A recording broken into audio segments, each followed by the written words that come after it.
اللهم صل وسلم وبارك على نبينا محمد. السلام عليكم ومرحبا بكم في فيديو جديد. اليوم طليت عليكم بوصفة خفيفة ظريفة لسيجار وسامسة بالديول، اسهل منها ما كانش. راح يجيكم مقرمشين والحشو طري ومعسل، ما عندي ما نقولكم، يعني الصورة راهي تعبر. شوفوا كيفاش راه باين طري ومعسل ما شاء الله. راح نمد لكم ان شاء الله جميع الاسرار باش تنجحوا فيه من اول تجربة ولا تعتمدوهم كمشروع ان شاء الله، ومع سعر البيع اكيد. قبل ما نبداو الوصفه وطريقه التحضير، ما تنساونيش حبيباتي بتشجيعاتكم وبدعمكم. خليوا لي جام اللي تحفزني وتشجعني تقديم الافضل والاستمراريه ان شاء الله، وتعليق حلو. الله يحلي ايامكم يا رب العالمين. هيا خليوا لي جام على خاطر هذو السيجار المعسلين، ونبداو بسم الله على بركه الله في المقادير وطريقه التحضير. بسم الله. اول حاجه اللي هنا البنات انا راح نديرهم لكم بالكاوكاو، اللي تحب دير باللوز دير. انا البنات اغلبيه الحلويات نخلط بين الكاوكاو الابيض والكاوكاو الاحمر. الاحمر هو اللي يعني اللي بالقشور. اللي هنا درت 3 كيلات راني مخلطه بين الكاوكاو الابيض والكاوكاو الاحمر، حمصتهم مدولهم تحميصه تكون على نار قليله، ما تحمصوهمش على نار عاليه، تتحمص الحبه حتى للقلب وتجي بنينه. بعد ما حمصته ورحيته كيلت به 3 كيلات. الكيله انا درت بليرام هذو تاع 26، وانتي اي كيله حبيتي ديريها ديريها. دوك نعطيكم الكميه اللي خرجتها لي. درت 3 كيلات كاوكاو اللي محمص ومخلط بين الابيض والاحمر، محمص ومرحي اقل من المتوسط، اقل من تاع البقلاوه بصح ما يكونش رقيق بزاف. ودرت له نص كيلو نتاع السكر، ودرت له رشه تاع القرفه، ومغرف صغيره متوسطه تاع المارغرين تكون معمره مليح، ومغرف متوسطه نتاع مبشور الليمون. زيدوا البنات مبشور الليمون وخاصه الاصفر، وراح يمدلكم فرق وما شاء الله في الطعم. بعد نولي نفتح هذيك المارغرين نوزعها هي والسكر في هذاك الكوكب حبه بحبه بلا ما نمحر. الا محرتوا البنات في هذه المرحله راح يخرج لكم الزيت ويجيكم يابس حجره. ثم غير حاولوا تفتلوه برك. يعني هذه الخطوه الاولى، المارغرين والسكر كي توزعيها في الكوكب. بعد ما وزعت المارغرين المستحسن تكون طريه شويه. انا تاعي يعني جبتها من الفريجيدير كانت حاكمه روحها شوي بلا ما تمحروا. من بعد نبدا نضيف في الماء الزهر بالتدريج، وكي تضيفوا البنات غير افتلوا الخطره. الكاوكاو الى تمحر قبل ما يتشمخ وكل ويشرب الماء راه يطلق لكم الزيت. شوفوا كيف رانا نفتل غير باطراف الاصابع لهنا. وذوك نعت لكم القوام اللي نحبس عنده. راني حب هو زايد شوي على تاع البقلاوه، مشمخ شوي على تاع البقلاوه. دوكا شوفوا كيفاش كي نحكم لهنا راني نشمخ ونفتل برك. شوفوا لهنا كي نحكم ونعاود نفتت، هذا قوام تاع البقلاوه. انا راح نزيد عليه يكون مشمخ على تاع البقلاوه بصح ما يكونش عجين، ما يتشكلناش عجينه. دوكا شوفوا كيف لهنا راه قوام البقلاوه لحد الساعه، راه قوام البقلاوه نضيف بالتدريج. شوفوا كيفاه لهنا راه بدا يتلم كانه عجينه، بصح في نفس الوقت تبقى كي نفتتها تتفتت بصح مشمخ احلى نتاع البقلاوه. تما نديرو نص نص، ما نوصلوا القوام اللي كي نشكلوا حربوش يتشكل حربوش ويحبس وما يتفتتش. هذيك ثم مش حيدخل له العسل وراح يجيك مكدس ويجيك ما يجيش يابس بصح ما يدخلوش العسل، يبقى الكاوكاو هكا ناشف. فهمتوا هذيك الاولى. وكي تخليه كيما تاع البقلاوه راح يجيك يابس، ما يكونش مشمخ بزاف. الخطره كان جا راح يطيب في الفور يجيك هادي بصح راه رايح يتقلى تما يابس.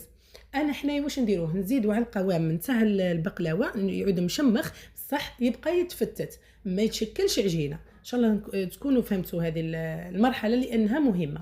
يكون مشمخ خليه تاع البقلاوه، زيدوا عليه التشميخ خليه تاع البقلاوه، ما توصلوش انه يولي عجين. هذا مكان. من جهه واحده اخرى رحت وجدت هذا الغراء اللي هو فيه مغرف متوسطه تاع الفرينه، ونجريها بالماء ما تكونش جاريه ياسر بتحكم لنا الورقه ما تتحلش. هذه هي. ثم السر الاول تاعو البنات هو انكم هذاك توزعوا هذاك السكر والمارغرين في الكاوكاو بلا ما تمحروا. كتعودوا تضيفوا في الماء الزهر، ما تبداوش تلموا في يديكم المره الاولى وتعجنوا، لاخطر رايح يزيت لكم الكاوكاو يطلق الزيت. وكي تضيفوا الماء الزهر ديروه مشمخ الطري بصح بلا ما يكون عجينه، بلا ما توصلوا قوام عجينه، وبلا ما تخليوه كيما قوام البقلاوه بربوشه يعني مفتت. فهمتوا؟ يكون وسط، يكون مشمخ مليح باش يذوب لنا السكر مليح ويجينا طري. هاي كاينين اللي يقول لك تهدري ياسر بصح والله راني نحب اي وحده تجرب الوصفه تنجح فيها من اول تجربه.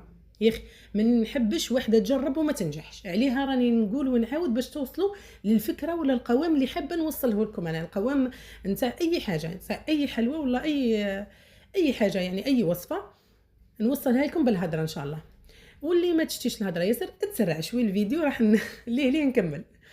المهم اللي هنا حكمت الوراقي تاع الديول، درت 3 فوق بعضهم وقصيتهم، طويتها على 2 وزدت طويتها على 3. هذه يعني الصوره راهي توضح. عاودي برك الفيديو شوفيه دوك تشوفي كيفاش راني قسمتها. تسمى تقسمي هذوك على النص وتزيدي الثالثه، طبقي هذيك الورقه على 3 وقسمتهم شرائط، خرجوا لي تسمى 3 شرائط فوق بعضهم، الكل حبه 3 شرائط. نولي واش نجيبهم لهذو اللي نفس الشكل، نجيبهم نديرهم فوق بعضهم الكل ونقصها باش نشكل مثلث، نقصها بخط مائل باش نشكل مثلث. ها نزيد نقص هذه الاخرى باش نشكلها مباشره، غير نحشي ولا صق هذا مكان خط المائل الاول باش نقدروا نشكلوا به مثلث.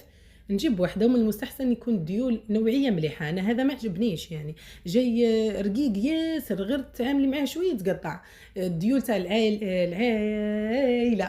العائله راحت لي الهضره، خطره كاينه الغاليه والعاليه والعائله وكاينه بزاف.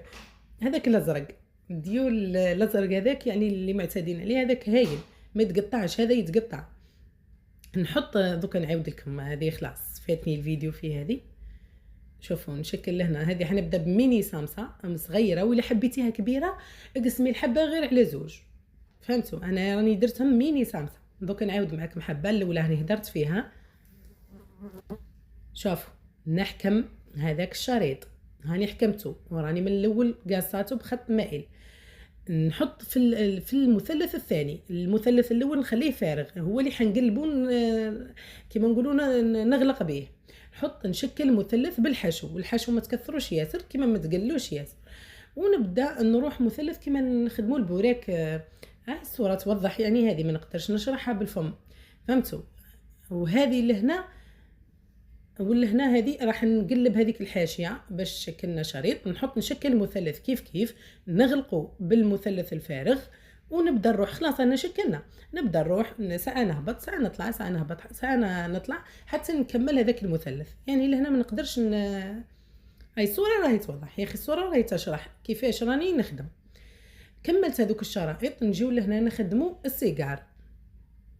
السيجار ثاني راح ندير لهنا 4 ديول ورقات الديول فوق بعضهم كما حبيتي، يعني على حسب الكميه اللي درتيها. درتي كميه قليله اخدمي غير بالحبه قصيها، ما تقصيهمش الكل وتخليهم هكاك. حكمت هذو 4 ورقات وجاوني قد كملوا لي الحشو قد قسمتهم من الورقات، قسمتهم الا على 2 لهنا في السيجار، ونحط كميه من الحشو ونقيس على حبه الاولى اللي خدمتها. فهمتوا؟ باش يجوكم الحبات كل قد بعضها، وخليوا الجهه اللي مقوسه هي الاخره، وابداو بالجهه اللي جايه مسقمه اللي قسمنا عليها، ونخدم نحط هذاك نحط الحشو ونبدا نرولي كيما البوراك. كي ترولي برك البنات اضغطوا باش تخرجوا الهواء. فهمتوا؟ هذا مكان اني شكلتهم الكل، وهذيك هي الكميه. حبسي الفوطو دوك تشوفي كي خرجت لنا الكميه. حطيت لهنا العسل هذاك اللي خدمته معاكم البنات، حطيت العسل بجهه، والزيت راه يسخن من هي على النار المتوسطه. يا اخي البنات كاين الكانون هذاك الكبير وكاين صغير وكاين المتوسط، انا المتوسط زدت له على الاخر، يعني ما نقصتلوش هكاك قليت به. لانه ثالث سر البنات في السيجار ولا في السامسان تاع الديول ولا المحنشه اللي حديريهم، ما تكونش النار ناقصه باش ما تشرب لكمش الزيت وينشف الحشو، وما تكونش النار زايده غير تحطيهم يتشوطوا يقعدوا نيين. هذوك الديول يقعدوا نيين ويتحرقوا اصلا ما تجيش شكلهم مليح. ثم تخلين الزيت نتاعك حتى يسخن على نار تكون متوسطه، ما تكونش عاليه وما تكونش خافته. انا هذيك النار المتوسطه راني درتها قد يعني ما تكونش عاليه ياسر. المهم كي نحط الحبه تاع الديول نبقى هكا نقلب فيها غير ما تحمرش، يعني هذيك تكون صفوريه غامقه شويه نحيهم، لانه يزيد اللون يغمق في العسل. نحيت هذه الصامصه هاي تقلات، دوك نخلطهم برك شويه في العسل باش يشربوا العسل حتى للقلب، ونروح نقلي السيجار. ما بين يتقلاو السيجار نحي هذيك الصامصه باش نحط السيجار في العسل. هذه هي يكونوا شربوا العسل حتى للقلب. الزيت كما قلت لكم البنات راه سخون على نار متوسطه. حطيت السيجار لهنا وكل ستفتهم، والبنات يعني كي يطولوا الا نقصتوا لهم وطولوا راني قلت لكم راهم يجيوكم يابسين. سبب السيجار اللي يابسين هي نار تكون ناقصه، هي ما كاين حتى حاجه طيب لهنا، راه غير الديول ما يديوش وقت. الديون يعني ما يديوش وقت، مرقات رقاق، ما يديوش وقت بزاف. على هذيك يعني ما تنقصوش النار بزاف ما يشرب لكمش هذاك الحشو ويجيكم يابس. الحشو البنات انا الوقت قبيل اللي خليته، راني خليته حوالي ربع ساعه حتى ل 20 دقيقه قبل ما نبدا نخدم، مش غير راني شكلته بديت مباشره نخدم. ربع ساعه 20 دقيقه بديت نخدم. الا نتوما كثرتوا الكميه وبديتوا تخدموا ومع الوقت لقيتوه بلي نشوف لكم، زيدوا بلوه شويه بما الزهر. هذه هي غير الصفار، ولا هنا كيما قلت لكم صفار بلون شوي غامق. وليت حطيت من ناحيه هذيك الصامصه من هيه، وهزيت سيجار حطيتها في العسل. العسل البنات اللي كنا خدمناه مع بعضنا، وكاين اللي جربوه وبعثوا لي تطبيقاتهم يعطيهم الصحه. نخلي لكم الوصفه نتاعو في التعليق المثبت ولا في صندوق الوصف. اللي هنا البنات راني كي نقطرهم ما تقطروهمش في كسكاس ولا باش ما يهبط لهمش هذاك العسل يبقى فيه من الداخل، قطروهم في طابسي كيما هاك، وانتم راكم تزينوا فيهم في نفس الوقت باش العسل ما يقطرش طول البنات وما يشربش، وما تحطوهمش فوق البابي.